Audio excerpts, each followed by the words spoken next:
ఈవిడ పేరు భాగ్యం.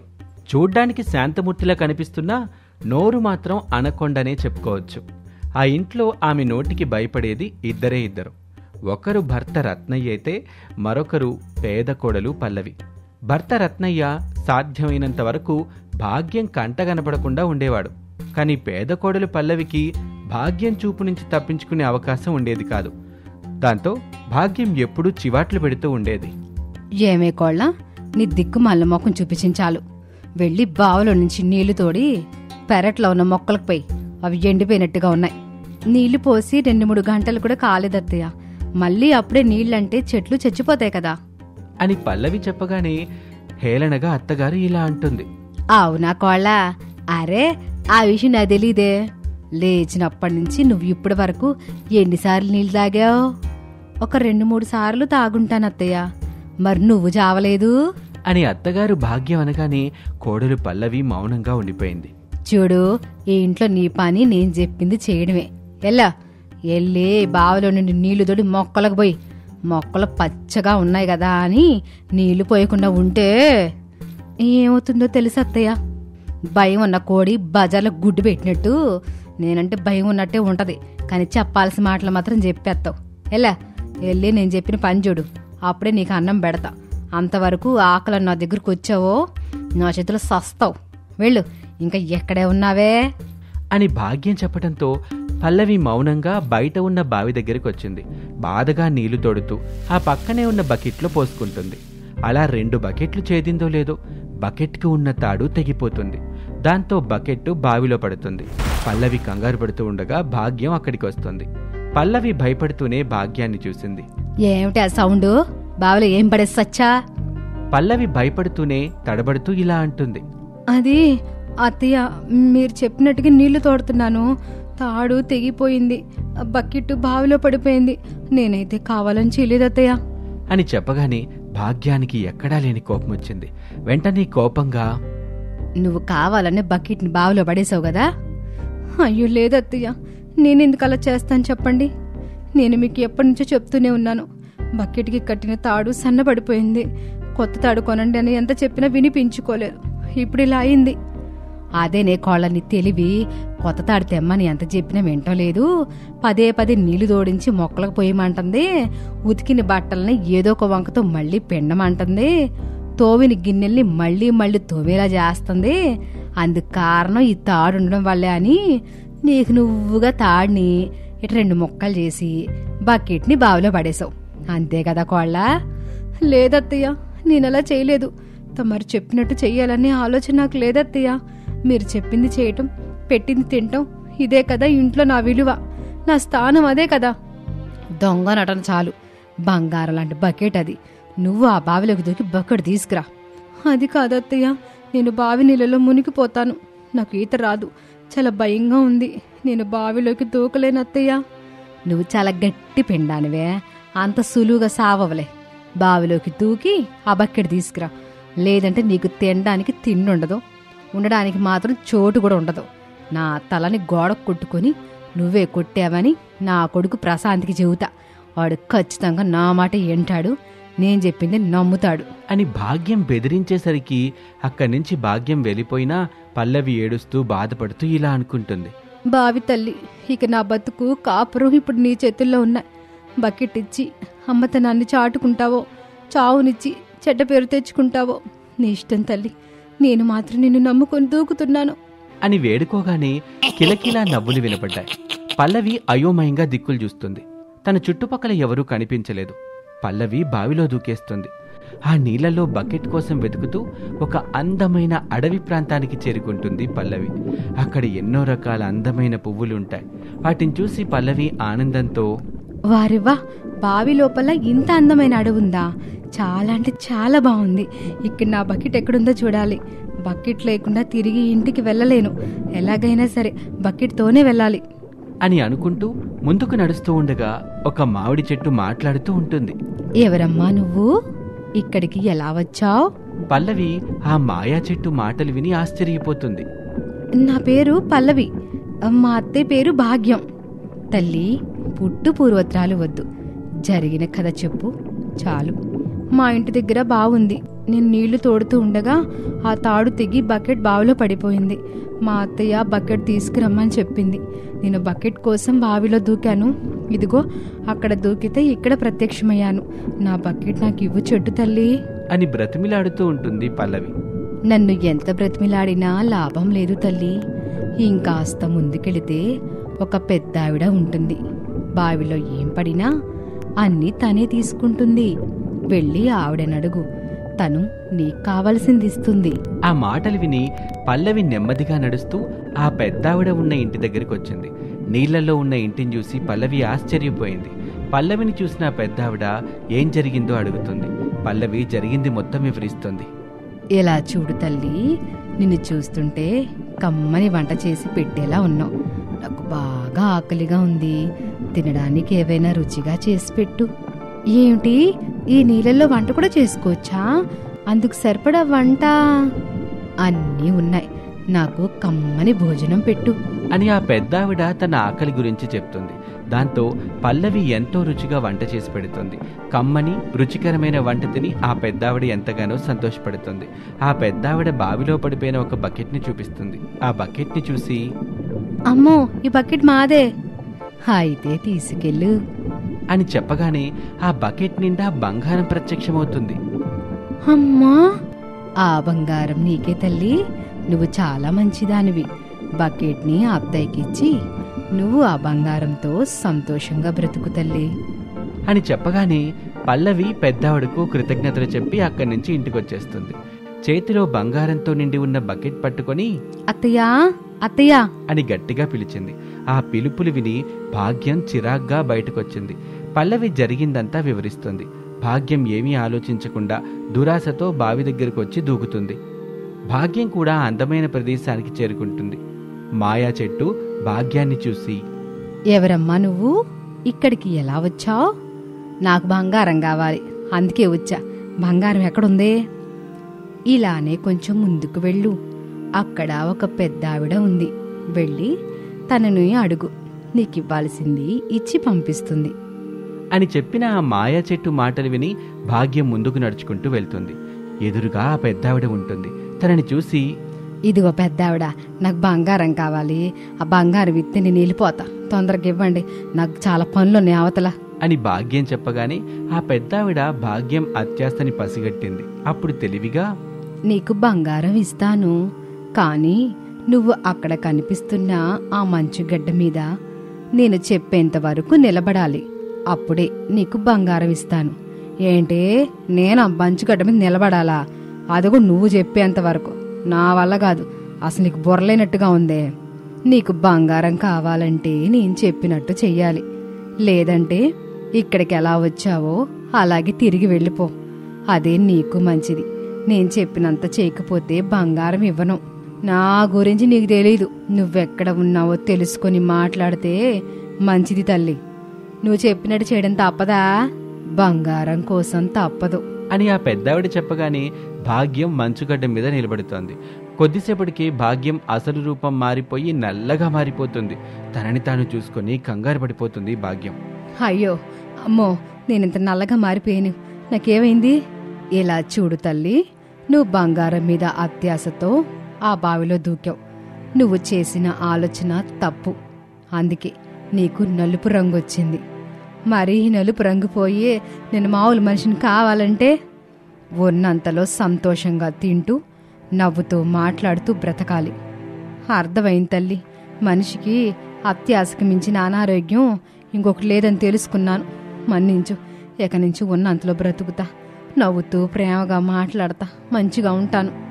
నువ్వు చేసే మంచి పనులను బట్టి నీకు ఈ నలుపు పోతుంది అని ఆ పెద్దావిడ చెప్పగానే భాగ్యం దండం పెడుతుంది. ఇక అంతే, తన ఇంటి ముందు ప్రత్యక్షమవుతుంది. నల్లగా మారిన అత్తగారిని చూసి పల్లవి అసహించుకోకుండా ఎప్పట్లాగానే చూసుకుంటుంది.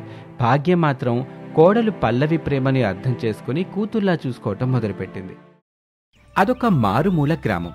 కనీస వసతుల కోసం ఎలాంటి ఇబ్బంది లేకపోవటంతో ఆ ఊరి వాళ్ళు ఉన్నంతలోనే సంతోషంగా జీవిస్తూ ఉంటారు. అలాంటి ఊళ్ళో పెళ్ళీడుకొచ్చిన చలపతి సీనయ్య అనే ఇద్దరు స్నేహితులు ఉండేవాళ్ళు. ఇద్దరూ చిన్నప్పటి నుంచి టౌన్లోని బడిలోనే 10వ తరగతి వరకు కలిసి చదువుకున్నారు. ఆ తర్వాత సీనయ్య తండ్రి రామనాథం ఒక వ్యవసాయ కూలీ కావటంతో పై చదువులు చదివించలేరని చెప్పాడు. అందుకు సీనయ్య బాధపడలేదు. తమ కుటుంబ ఆర్థిక స్తోమతని అర్థం చేసుకున్నాడు. సరేనన్నా, నువ్వు చెప్పినట్టుగా నేనిక పై చదువులు చదవను. టౌన్కి వెళ్ళి ఏదైనా పని చేసుకుంటాను. నీకు అమ్మకి చేదోడు వాదోడుగా ఉంటాను అని సంతోషంగా చెప్పాడు. రామనాథం సుశీల మురిసిపోతారు. చలపతి తండ్రి భూషణం తల్లి లేని లోటు తెలియకుండా చలపతిని పెంచుతూ టౌన్లో ఒకచోట మిర్చి బజ్జీలు అమ్మేవాడు. సంపాదన బాగుండటంతో చలపతిని డాక్టర్ చదివించాలనుకున్నాడు. అదే విషయాన్ని కొడుకు చలపతికి చెప్పాడు. సరేనన్నా, ఎంతో కష్టపడుతూ నన్ను డాక్టర్ని చదివించాలని నువ్వు ఎంతగానో ఆరాటపడుతున్నావు. నీ కష్టాన్ని, నీ ఆరాటాన్ని నేను అర్థం చేసుకున్నాను. నీ కోరిక ప్రకారంగానే నేను డాక్టర్ చదువుతాను నాన్న. పై చదువుల కోసం పట్నం వెళ్తాను. తన కొడుకు చలపతి తన మాట వింటున్నందుకు భూషణం ఎంతో మురిసిపోయాడు. చలపతి సీనయ్య రోజూ కలుసుకునే సెలయేటి ఒడ్డున కూర్చొని ఉన్నారు. బాధగా కన్నీళ్లు పెట్టుకుంటూ సీనయ్య, చలపతి, రేపటి నుంచి నేను కలవలేనురా. నువ్వు కలవలేనని చెప్పటానికి అంత బాధపడుతున్నావురా. నేను నీ కంటికి దూరంగా పట్నం వెళ్తున్నాను. అంతే బాధతో చెప్పి కన్నీళ్లు పెట్టుకున్నాడు చలపతి. ఇద్దరి మధ్య కాసేపు మౌనం. ఇద్దరూ కన్నీళ్లు తుడుచుకున్నారు. నన్ను చదివించటం మా నాన్నకి అధిక భారం అవుతుందని చెప్పారురా. అందుకే నేను టౌన్లో ఏదైనా పనికి వెళ్ళాలనుకుంటున్నాను. నన్ను డాక్టర్ని చెయ్యాలని నాన్న చెప్తున్నారు. అందుకే నేను పట్నం పోతున్నాను. ఎంత చెట్టుకి అంత గాలి. మాదా చిన్న కుటుంబం అయినా కూడా ఎప్పుడు చూసినా ఏదో ఒక చింతతో అమ్మా నాన్న బాధపడుతూనే ఉంటారు. ఆ చింత ఏంటని ఎంత అడిగినా చెప్పటం లేదు. కన్నవాళ్ళురా వాళ్ళు. మనల్ని కష్టాల పాలు చేయలేరు కదా. వాళ్ళ ఇష్టాల్ని, కోరికల్ని మనం అర్థం చేసుకుని ఆ దిశగా అడుగులు వేయాలి. మన తల్లిదండ్రుల కోసం మనకి ఎడబాటు తప్పదురా చలపతి. అవునరా, అయినా రోజులు అలా చకచకా గడిచిపోతూ ఉంటాయి. పోస్ట్ ఆఫీస్ దగ్గర పబ్లిక్ ఫోన్ ఉంది కదా, నేను దానికి వీలు కుదిరినప్పుడల్లా ఫోన్ చేస్తూ ఉంటాను. మన ఇద్దరం మాట్లాడుకోవచ్చు. సరేరా చలపతి. అలా ఇద్దరూ వీడ్కోలు తీసుకున్నారు. డాక్టర్ చదువు కోసం చలపతి పట్నం బస్ ఎక్కాడు. సీనయ్య టౌన్లోని ఒక ప్రైవేట్ స్కూల్లో టీచర్గా చేరాడు. అలా రోజులు, నెలలు, సంవత్సరాలు గడుస్తూ ఉంటాయి. సీనయ్యకి వైదేహితో పెళ్ళవుతుంది. పెళ్లికి చలపతి వచ్చాడు. ఇద్దరికీ శుభాకాంక్షలు చెప్పాడు. పెళ్లి భోజనం చేసి తిరిగి పట్నం వెళ్ళిపోయాడు. సీనయ్య వైదేహిల కాపురం చక్కగా సాగుతూ ఉంటుంది. ఒక రోజున చలపతి పట్నం నుంచి విమలను తీసుకుని సీనయ్య ఇంటికి వచ్చాడు. వాళ్ళిద్దరూ ప్రేమించుకున్న విషయం చెప్పాడు. ఒరే చలపతి, విమలని తీసుకొచ్చి మంచి పని చేశావు. ఇంటికి పద, పెద్దనాన్నతో నేను మాట్లాడతాను. భయంగా ఉందిరా. నీకు తెలుసుగా, నాన్నకి పట్టింపులెక్కువ. ఈ ప్రేమ పెళ్లికి ఒప్పుకోడేమో అనిపిస్తుంది అని నువ్వనుకుంటే సరిపోదు కదరా. ఇంటికెళ్ళి పెద్దయ్యకి విషయం చెప్తేనే కదా పెద్దయ్య మనసులో మాట ఏంటో తెలిసేది. అయినా వాళ్ళు మన సంతోషమే కోరుకుంటారా. నీ సంతోషం విమల అని పెద్దయ్యకి అర్థమయ్యేలా చెప్పాలి అంతే. చలపతిని తీసుకొని విమలతో పాటుగా భూషణం దగ్గరికి వచ్చాడు సీనయ్య. భయం భయంగా చలపతి, విమల తలదించుకున్నారు. సీనయ్య జరిగిన విషయం చెప్పాడు.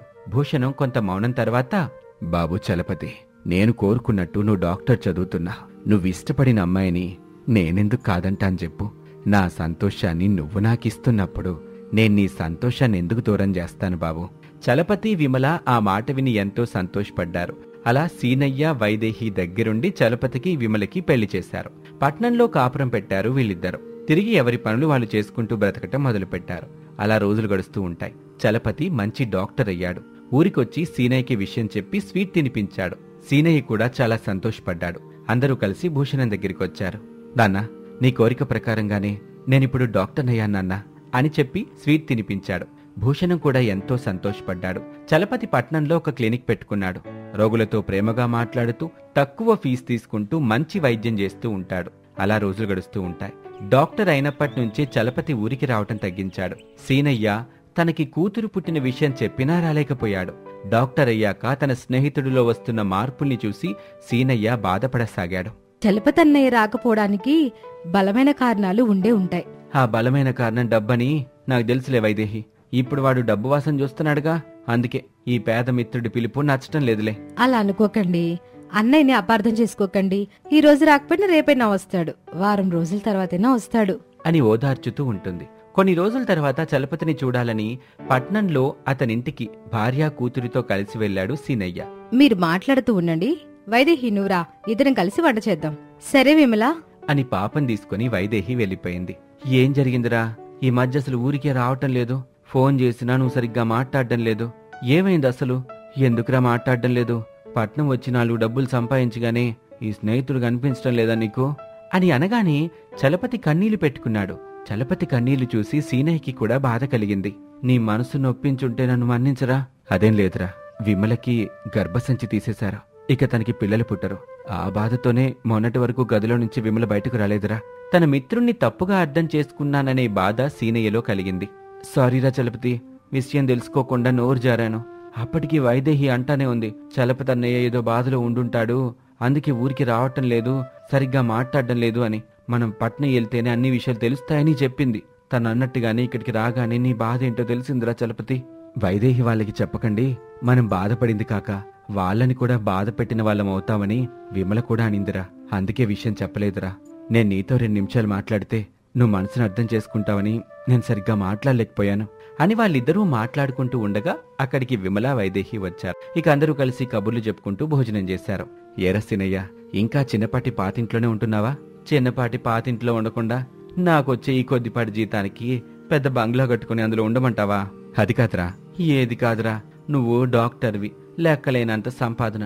నువ్వంటే బంగ్లా మీద బంగ్లా కట్టుకోవచ్చు, నాకొక బంగ్లా కట్టుకోవడమే కష్టం.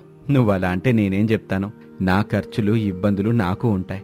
ఏ ఖర్చు లేకుండా నువ్వు సైకిల్ మీద టౌన్కెళ్ళి చిన్నపాటి ఉద్యోగం చేసుకుంటున్నావు. ఏదైనా పని మీద వెళ్లాలంటే పల్లె వెలుగు బస్సులో వెళ్తావు. నేనలా కాదు కదరా. బస్సులో వెళ్లాల్సిన అవసరం నీకే ఉందిరా, కారుందిగా. వస్తున్నానురా, కారు దగ్గరికే వస్తున్నాను. నువ్వు తొక్కితే నీ సైకిల్ ముందుకెళ్తుంది, మరి నా కారు పెట్రోల్ పోస్తేనే ముందుకెళ్తుంది. కారు మీద ప్రయాణిస్తే పెట్రోల్కి ఎంత ఖర్చవుతుందో తెలుసా? చలపతి అలా అంటుంటే సీనయ్య వింటున్నాడు. నేనుంటుంది పట్నంలోరా. వేలకు వేలు ఇంటద్దె, కరెంటు బిల్లు కట్టాలి. పోనీ ఇల్లు కడదామంటే లోన్ తీసుకోవాలి. కారు కోసం లోను, ఆరోగ్యానికి ఇన్సూరెన్సులు, ఆదాయం మీద పన్నులు, ఇలా ఎంతో డబ్బు ఖర్చు చేయాలరా. పేరుకే ఇది పట్నం, కానీ ఇక్కడ ప్రతి ఒక్కటి ఖర్చుతో కూడుకుందే. నేను చేసే పనిలో ఉండే ఒడిదుడుకులు, ఒత్తిళ్లు నాకు ఉంటాయిగా. చలపతి చెప్పింది వాస్తవం అనిపించింది సీనయ్యకి. నిజమేరా చలపతి, ఎంత చెట్టుకి అంత గాలని, సంపాదన పెరిగే కొద్దీ ఖర్చులు కూడా పెరుగుతూ ఉంటాయని నాకు తెలిసిందిలేరా. సారీరా, నీ సంపాదన బాగుందనుకున్నాను గాని ఖర్చు కూడా అట్టాగే ఉందని ఇప్పుడే అర్థమైంది నాకు. ఇక వాళ్ళ మాటలు విన్న సీనయ్య కూతురు వెన్నెల, పెద్దనాన్న, నాన్న, మీరు మాట్లాడుకుంటుంటే నేను విన్నాను. ఎంత చెట్టుకి అంత గాలి అంటే ఏమిటి నాకు తెలుసుకోవాలని ఉంది. నీ భోజనం అయిపోయిందా తల్లి? అయిపోయింది పెద్దనాన్న. అయితే పద, హ్యాండ్ వాష్ చేసుకున్న తర్వాత నీకు బయట చెప్తాను దాని అర్థం అని ఇద్దరూ వెళ్లారు. సీనయ్య తింటూ ఉంటాడు. చలపతి వెన్నెల్ని తీసుకుని బయటకొచ్చాడు. లాన్లో ఉన్న చిన్న చిన్న మొక్కల్ని చూపించాడు. సన్నటి గాలి వీస్తుంది, చిన్న మొక్కలు ఊగుతూ ఉన్నాయి. వెన్నెల తల్లి, అటు చూడు, ఆ చిన్న చిన్న మొక్కలు ఊగుతున్నాయి గదా? అవును పెదనాన్న. ఇలా చిన్న చిన్న మొక్కలు ఊగుతున్నాయి కాబట్టి తక్కువ గాలి వస్తుందని అర్థం. అదే పెద్ద పెద్ద చెట్ల కొమ్మలు ఊగితే అప్పుడు ఎక్కువ గాలి వస్తుందని అర్థం. దీన్నే ఎంత చెట్టుకి అంత గాలి అంటారు తల్లి అని చెబుతూ ఉండగా సీనయ్య వాళ్ళ దగ్గరికి వచ్చాడు. బంగారు తల్లి, ఎంత చెట్టుకి అంత గాలంటే ఒక సామెత. ఎంత సంపాదనుంటే అందుకు తగ్గ ఖర్చుంటుందని చెప్పే సందర్భంలో ఈ సామెతని వాడతాం తల్లి అని సీనయ్య కూడా చెప్తాడు. వెన్నెల కొంచెం దూరంలో ఉన్న పెద్ద పెద్ద చెట్ల కొమ్మలు ఊగటం చూసింది. అప్పుడు సంతోషపడుతూ, నాన్న, పెదనాన్న, అదిగో పెద్ద పెద్ద చెట్ల కొమ్మలు ఊగుతున్నాయి అంటే అక్కడ ఎక్కువ గాలి వీస్తుందన్నమాట, అంతేనా అని అడిగింది. అవును తల్లి, ఎంత చెట్టుకి అంత గాలి, నాకు అర్థమైపోయింది అంటూ వెన్నెల చప్పట్లు కొట్టింది. ఎంత చెట్టుకి అంత గాలి అంటే ఒక వ్యక్తి ఎంత ఉన్నత స్థాయిలో ఉంటే అతనికి అంతే స్థాయిలో సమస్యలు లేదా ఇబ్బందులు ఉంటాయి. వాళ్ళకేం డబ్బున్న వాళ్ళు సమస్యలు ఇబ్బందులు ఉండవని మనం అనుకుంటాం గాని సమస్యలు ఇబ్బందులు బాధలు లేని వాళ్లే ఉండరు. అన్నింటికీ డబ్బే పరిష్కారం కాదు. చలపతితో మాట్లాడిన తరువాత సీనయ్య మనసు కుదుటపడింది. సంతోషంగా తన భార్య కూతురితో కలిసి ఊరికి బయలుదేరతాడు. ఇది ఇవాల్టి కథ. మరొక ఆసక్తికర కథలో మళ్ళీ కలుద్దాం. అంతవరకు సెలవు. నమస్తే.